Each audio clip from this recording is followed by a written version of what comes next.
So here are some quick tips to establish that sense of respect. How do you credibly, work around establishing the sense of respect for your clients, and how do you basically work forward towards them? So I'm going to give you a whole itinerary and a whole list, and hope you guys can tune to this. And this is where you take your notes down. So you can basically put down everything that you would want to know and basically note and record for your sense of empowerment, for you to basically work around how to establish that more respect. Thank you for tuning in at this time.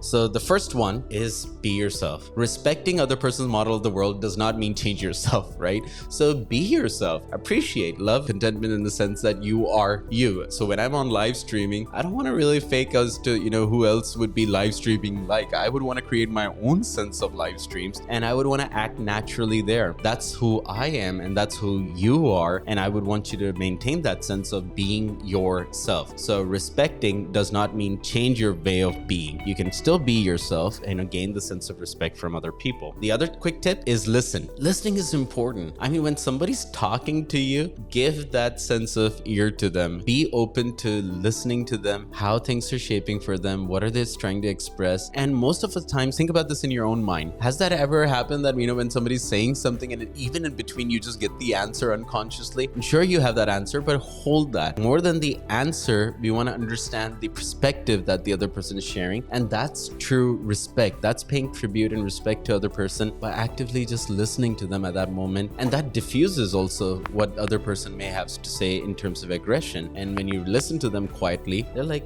this person isn't reacting. He's listening to me. And they feel more respected in that particular domain. And you also start feeling a little bit calmer. Give yourself a more space. It's like about taking a little time dose off where you can give that space to the other person.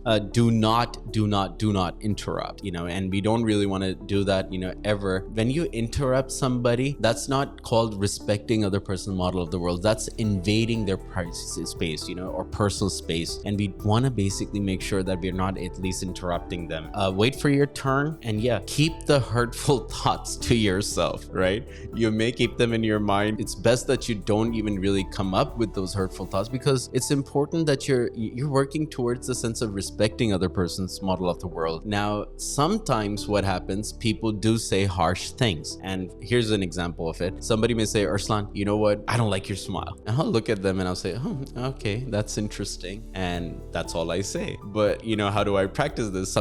Before, sometime when I didn't have that sense of practicing about how to stay in pace with myself, I would have said, well, yeah, I like you, I respect you, and I don't give a shit about what you think.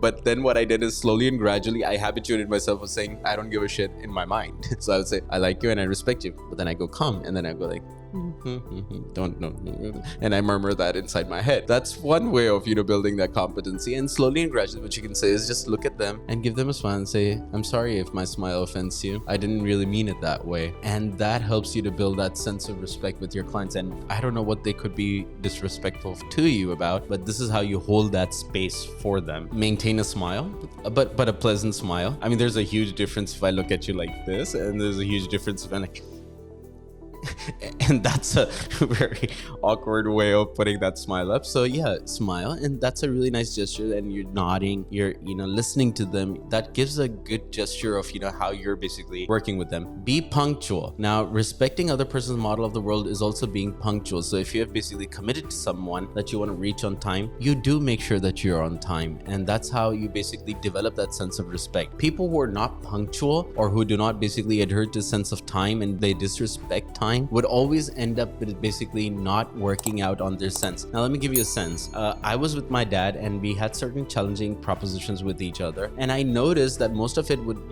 do more with the time differences. So when I would commit a time, I would not land up there. And then no matter what he said, it just didn't resonate with me. And whatever he said didn't just resonate with me. It was also because we just ended the element of basically not wanting to hear each other. But had we respected the sense of time, we would take more time to listen, and we would take more time to basically basically adhere to what they're actually saying, tuning into what they're saying and actually responding and not reacting. That really helps to respect other person's model of the world. Now, paying a compliment. How tough is that? Dude, I mean, like, paying a compliment. Good job. Awesome work. Great. I'm glad that at least you came up with this scenario. I'm glad that you at least thought about this. I'm glad that you at least, worked around this particular area for yourself. And these are small acknowledgments that help you to build that sense of respect between two individuals. It diffuses the other person also. If they want to really actively come up with a criticism, it diffuses them and helps them to also get into a more positive, relaxed state. Now, but be genuine with it. I mean, you don't want to just basically,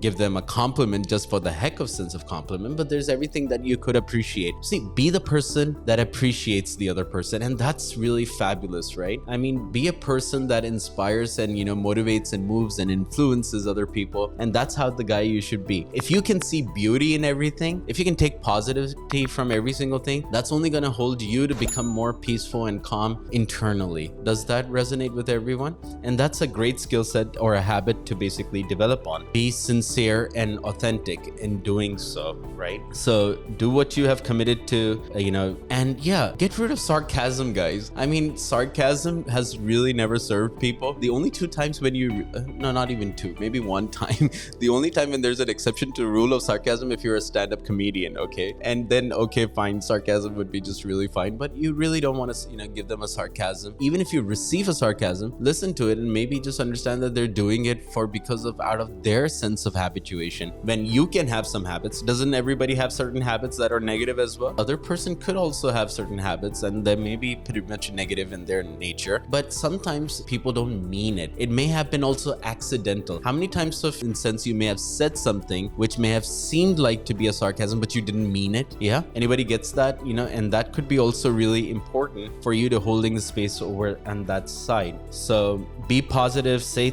words like thank you, and I have created a huge list for you, and don't laugh at them. And this is also really important. Most people don't know when to really laugh, and so you don't want to laugh at them, you want to laugh along with them. Does that make sense? So you're basically joining them in the journey of basically smiling and laughing through with them, but not laughing on them. No matter how absurd a thing that they may say, that basically comes into sense of sarcasm. So we want to get rid of that habit. That develops high sense of respect for individual. Don't gossip, backbiting. That's one of the worst things that you could ever do. One thing that you would really want to get out of your system if you want to feel empowered and have more resonating conversations and relationships in your life is get rid of sense of backbiting and, basically gossiping. Every time I get a call from some of, my friends, I get calls from, some of my industry members, or maybe sometimes I'm getting a call from some other people, and they may be going through lot of challenges, and they may, come up to me and they say, Arslan, here's the thing, pata hai fala aise karta, somebody else was doing this, somebody else was doing that. And at that very, moment, I do listen to them, but then I also take my time to letting them know that, listen, it's okay, thank you for sharing this, and I don't think this is anything meaningful that would help me to grow as an individual or may help you to grow as an individual. Let's try to see what we should not do so that we could empower the society at large. So you want to basically help them to create the conversation moving towards a little bit more positive sense. Don't go for, also another important thing that we would want to take into account, don't go for unnecessary sorries. Ever heard about sorry people? I'm sorry, I'm sorry, I'm sorry, I'm sorry, I'm sorry.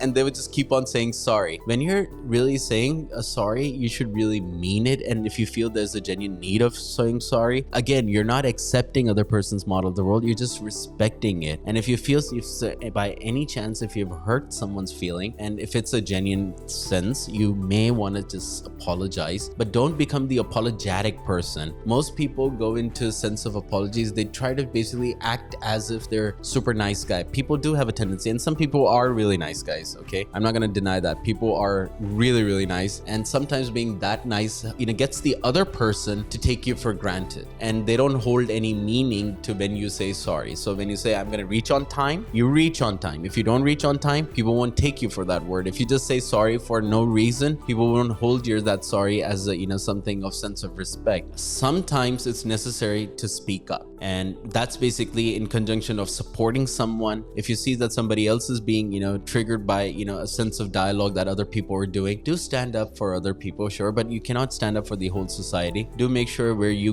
can stand up to that stance and allow the other person to, just respond to them in a very positive, kind gesture so that they understand where they are wrong. And sometimes it's okay to let people know when they're wrong. Here's an important factor. I mean, for example, there's certain things that we don't really talk about in our community. I remember when I was a trainer and I had to go to this for training, seminar, and I accidentally had my, sense of, my fly, my zip that was kind of like open. And God, I was so embarrassed. I did the entire training session. I, held my face like, oh my goodness. And I had to notice it myself. And at that day, the audience was really laughing like crazy. And now I know why they were laughing. I mean, it was not that I was funny, but it was just basically my zip was open. And it felt so bad. And I felt that I wish somebody had just come and told me. I mean, and most people don't do that. Have you ever experienced something where somebody's, you're going through a very big mess and we just don't let them know? For example, imagine, some friend of yours sitting next to you and they have this really bad odor and we don't tell them, and we're